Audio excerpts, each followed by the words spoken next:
नमस्कार, आप देख रहे हैं एलएसबी न्यूज चैनल। तारीख हो गई आज 17 मार्च 2025 दिन सोमवार। बात करते हैं आज के मुख्य समाचार में देश दुनिया की 10 बड़ी खबरों पर, जहां पर आज की पहली खबर, मैं चुनाव नहीं लोगों का हित देखकर सरकार चलाता हूं। पीएम मोदी ने बताया कैसे किए प्रशासनिक सुधार। अमेरिकी पॉडकास्टर लेक्स फ्रीडमैन के पॉडकास्ट में प्रधानमंत्री नरेंद्र मोदी ने अपने शासन के तौर तरीके के बारे में भी बात की। उन्होंने यह भी बताया कि प्रधानमंत्री बनने के बाद उन्होंने कैसे प्रशासनिक सुधार किए, कैसे गलत हाथों में जा रहे देश का पैसा बचाया, पुराने कानूनों को कैसे खत्म, लोग उन पर भरोसा क्यों करते हैं, इन सब चीजों के बारे में भी उन्होंने चर्चा की। पीएम मोदी ने कहा, मेरी सरकार की जो नीतियां रहती हैं उसके लाभार्थियों में जाति, धर्म, पंथ, पैसा, पॉलिटिक्स किसी भी प्रकार का भेदभाव नहीं होता।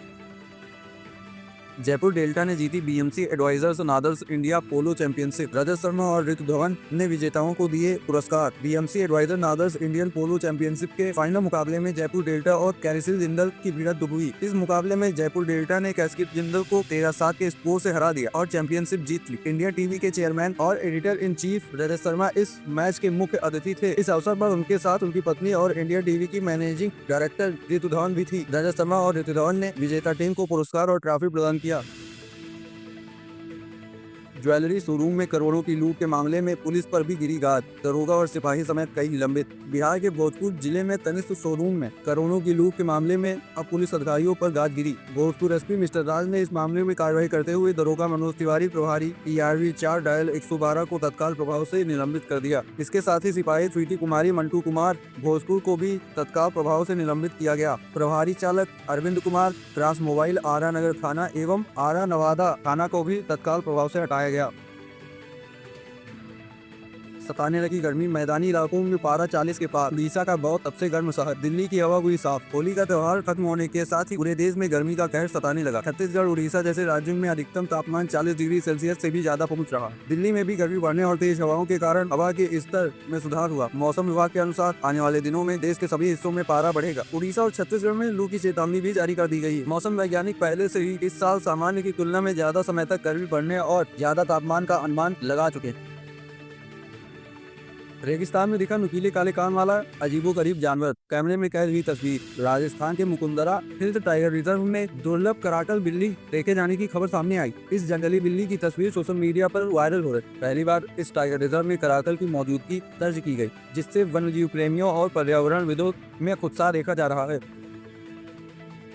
चैंपियन इंडिया मास्टर पर हुई पैसों की बरसात, हारकर भी वेस्टइंडीज हुए मालामाल। इंटरनेशनल मास्टर लीग में फाइनल में इंडिया मास्टर की टीम ने कमाल करते हुए वेस्टइंडीज मास्टर्स को 6 विकेट से हराकर खिताब पर कब्जा कर लिया। फाइनल मैच में वेस्टइंडीज की टीम ने पहले बल्लेबाजी की और 20 ओवर में 7 विकेट पर 148 रन बनाए, जिसके बाद इंडिया मास्टर्स की टीम ने 17 ओवर में 4 विकेट खोकर लक्ष्य को हासिल कर लिया। मैच में इंडिया मास्टर्स के अंबाती रायडू ने कमाल की बल्लेबाजी की और 50 गेंद पर 74 रन बनाने में सफल रहे। अंबाती रायडू को प्लेयर ऑफ द मैच के खिताब से नवाजा गया। रायडू के अलावा सचिन तेंदुलकर ने मैच में 18 गेंद पर 25 रन बनाए। युवराज सिंह 13 रन बनाकर नाबाद रहे। यूरोप में बढ़ रही भारत के हथियारों की मांग, तेजी से बढ़ रहा डिफेंस एक्सपोर्ट। भारत की डिफेंस इंडस्ट्री तेजी से आगे बढ़ रही है और देश आने वाले समय में इस सेक्टर में ग्लोबल पावर हाउस के रूप में उभरेगा। वित्त वर्ष 24 में देश का डिफेंस एक्सपोर्ट 21,083 करोड़ रुपए रहा, जो कि इससे पिछले वित्त वर्ष में 15,920 करोड़ रुपए था। इसमें सालाना आधार पर 32.5% का इजाफा देखने को मिला। यह जानकारी एक रिपोर्ट में दी गई। चीन के साथ संबंधों पर पीएम मोदी ने पॉडकास्ट में क्या कहा। चीन के साथ पूर्व में तनाव के बावजूद प्रधानमंत्री नरेंद्र मोदी ने विवाद के बजाय बातचीत का समर्थन किया और कहा कि भारत और चीन के बीच मतभेद स्वाभाविक है, लेकिन मजबूत सहयोग दोनों पड़ोसियों के हित में है और यह वैश्विक स्थिरता के लिए भी आवश्यक है। अमेरिकी पॉडकास्टर लेक्स फ्रीडमैन के साथ पॉडकास्ट में पीएम मोदी ने कहा कि भारत और चीन सीमा पर 2020 में वास्तविक नियंत्रण रेखा पर झड़पों से पहले वाली स्थितियों को बहाल करने के लिए काम कर रहे हैं। इलाहाबाद हाईकोर्ट में रिसर्च एसोसिएट के लिए निकली वैकेंसी, अभी करें अप्लाई। इलाहाबाद हाईकोर्ट ने रिसर्च एसोसिएट पोस्ट पर वैकेंसी निकाली। वैकेंसी को भरने के लिए आवेदन की प्रक्रिया शुरू हो चुकी है। जो उम्मीदवार इस भर्ती के लिए आवेदन करना चाहते हैं वो आधिकारिक वेबसाइट exams.nta.ac.in पर जाकर अप्लाई कर सकते हैं। आवेदन करने की आखिरी तारीख 1 अप्रैल 2025 है। इस वैकेंसी के जरिए कुल 36 पदों को भरा जाएगा। आवेदन फीस जमा करने की आखिरी तिथि 8 अप्रैल 2025। स्क्रीनिंग टेस्ट और इंटरव्यू टेस्ट के लिए चयनित उम्मीदवारों की लिस्ट 27 मई को जारी की जाएगी।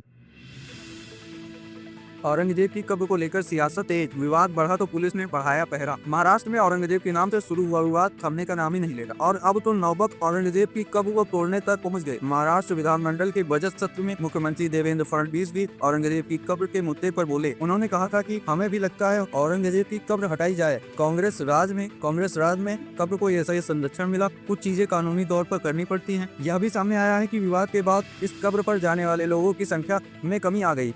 छत्रपति संभाजी नगर में औरंगजेब की मजार के पास सुरक्षा बढ़ा दी गई। विश्व हिंदू परिषद और बजरंग दल ने राज्य सरकार से मांग की है कि औरंगजेब की मजार को हटाया जाना चाहिए। ऐसी ही डेली न्यूज अपडेट्स पाने के लिए एलएसबी न्यूज चैनल को सब्सक्राइब करें, वीडियो को लाइक करें और शेयर करें अपने दोस्तों के साथ। कमेंट बॉक्स में अपनी राय जरूर दें। फिर मिलते हैं मुख्य समाचारों के साथ। नमस्कार।